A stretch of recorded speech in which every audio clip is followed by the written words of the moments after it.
Welcome back, history enthusiasts. Today, we are stepping into the dark corridors of the Roman Empire to uncover a story of absolute power, betrayal, and madness. This is the tragic and bizarre tale of Rome's most infamous emperor. Get ready, because today we are talking about Caligula. When we hear the name Caligula, images of absolute madness, cruelty, depravity, and the famous horse that was almost made a Roman senator immediately come to mind. His name became synonymous with tyranny. But was he a madman from the very beginning? And how did it happen that a civilized, powerful Roman empire ended up in the hands of a 24-year-old boy who in just 4 years turned Rome into a bloody theatre of absurdity? The real name of this man was Gaius Julius Caesar Augustus Germanicus. Caligula was only a childhood nickname that he deeply hated. It translates as little boot. Gaius's father, Germanicus, was a brilliant and immensely popular general. Little Gaius was often taken to military camps where he was dressed in a miniature version of a legionary uniform, including military boots called caligae. The soldiers adored the child and nicknamed him Caligula. However, the childhood of the little boot can hardly be called happy. It was filled with fear and paranoia. His father was most likely poisoned on the orders of the jealous Emperor Tiberius. Gaius's mother and older brothers were repressed, exiled, and starved to death. Gaius himself survived only because he was too young to be considered a threat. He was taken to live on the villa of the aging Tiberius on the island of Capri. There, the young man learned the main rule of survival: masking all emotions. He calmly watched the tortures carried out by Tiberius and smiled at his executioner. One contemporary then uttered a prophetic phrase: "Never was there a better slave and a worse master." Part 1. The Golden Spring and the Fatal Turning Point.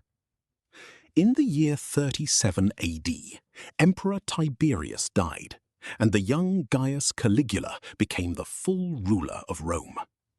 The Romans greeted him with enormous enthusiasm. After the gloomy, detached Tiberius, who for years had not appeared in the capital, Caligula seemed like a breath of fresh air.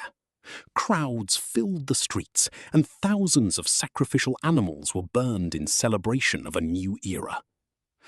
And for the first 8 months, Caligula truly was an ideal ruler. He declared amnesty for all political prisoners. He abolished the harsh laws of maiestas, treason, under which people could be condemned for the slightest insult. He reduced taxes and paid enormous bonuses to the army and the Praetorian Guard. He restored spectacular entertainment in Rome: gladiator games, theatrical performances, and chariot races. Rome was literally bathed in gold and joy. But in the autumn of 37 AD, disaster struck. Caligula fell seriously ill.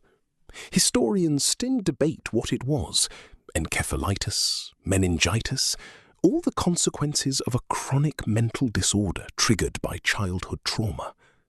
The empire froze, praying for his recovery. Caligula survived, but a completely different person rose from his sickbed. The illness seemed to wipe away the last remnants of human restraint, releasing a cruel, paranoid, and utterly unpredictable tyrant. Part 2. The Theatre of Madness and Divine Status. The first thing the renewed Caligula did was eliminate potential rivals. He forced his cousin Gemellus to commit suicide and executed his father-in-law. Paranoia convinced him that everyone around him wanted him dead. Soon his eccentricities grew into religious ecstasy. Caligula decided that he was not merely a man, but a living god. Roman emperors had been deified before, but usually after death. Caligula demanded worship here and now. He spoke to the statue of Jupiter, sometimes arguing with it, and claimed that the moon god visited him in his bed. He ordered the heads of famous Greek and Roman statues of gods to be removed and replaced with his own likeness. He appeared in public dressed as Hercules, Venus, or Apollo, demanding corresponding honors. The aristocracy and the Senate were humiliated. This is connected to the famous story of his horse, incitatus, meaning swift. Caligula adored horse racing and his horse. The animal had its own marble stable, ivory manger, purple blankets, and a golden cup from which it was fed wine.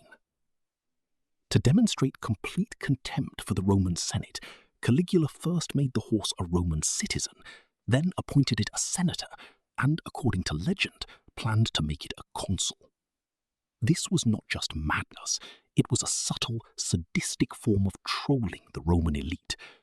Caligula was essentially saying, "My horse can do your job better than all of you combined." Another manifestation of his ego was the construction of a gigantic pontoon bridge across the Bay of Baiae. An astrologer once told Tiberius that Gaius had more chance of riding a horse across the bay than becoming emperor. Caligula remembered this.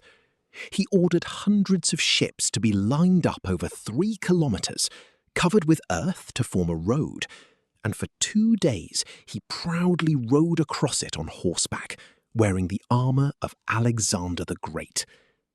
The construction cost enormous sums, and Rome temporarily faced food shortages. Part 3. Economic Collapse and Bloody Terror. In just 2 years of rule, Caligula managed to completely drain the vast state treasury that Tiberius had accumulated over decades, about 2.7 billion sesterces. The money was spent on insane luxury. On Lake Nemi, he built 2 enormous palace ships with silk sails, marble floors, gardens, and even hot water plumbing. There were orgies and feasts where guests were served bread covered in gold leaf, and the emperor himself drank pearls dissolved in vinegar. When the money ran out, Caligula switched to terror to refill the treasury.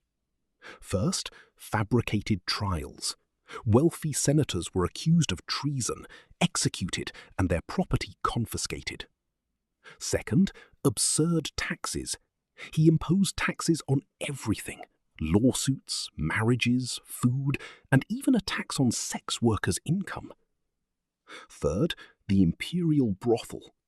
Part of his palace was turned into a public brothel where wives and daughters of noble Romans were forced to work while he collected entry fees. His cruelty became routine. Contemporaries wrote that his favorite phrase was, "Let them hate me, so long as they fear me." During gladiator games, when criminals ran out to be eaten by wild beasts, he ordered spectators from the front rows to be seized, their tongues cut out so they could not curse him, and thrown into the arena. A special place in his life was occupied by incest. Caligula had open relationships with his sisters, especially Drusilla. When she suddenly died, he went mad with grief, declared strict mourning during which it was forbidden, under penalty of death, to laugh, dine with family, or bathe, and officially deified his deceased sister. Part 4. War with the Sea and the Fall of the Tyrant. In 40 AD, Caligula decided to achieve military glory and led his legions north, supposedly to conquer Germania and Britain. However, the campaign turned into farce. Reaching the coast of the English Channel, the emperor suddenly refused to cross. Instead, he ordered the army to form battle lines on the shore, deploy siege engines, and declared war on the sea god Poseidon. Soldiers were ordered to stab the waves with spears and collect seashells in their helmets. Caligula called these shells spoils of the ocean and ordered them sent to Rome to display his triumph. The legionaries were humiliated, and the generals realized that the empire was ruled by a man completely detached from reality. Caligula's end was inevitable. A conspiracy formed against him, centered around his own guard, the Praetorian Guard. The leader of the conspiracy was Officer Cassius Chaira. Caligula made a fatal mistake. He constantly mocked Chaira. Chaira was a veteran, a brave soldier, but had a soft, feminine voice. Caligula daily invented humiliating passwords for his duty shifts and publicly ridiculed him.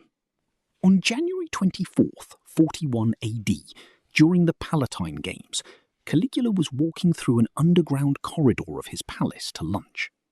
Chaira and other conspirators intercepted him in the hallway. Chaira drew his sword and struck the first blow to the neck with a shout.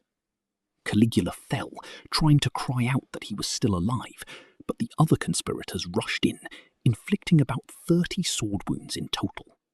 The tyrant was only 28 years old.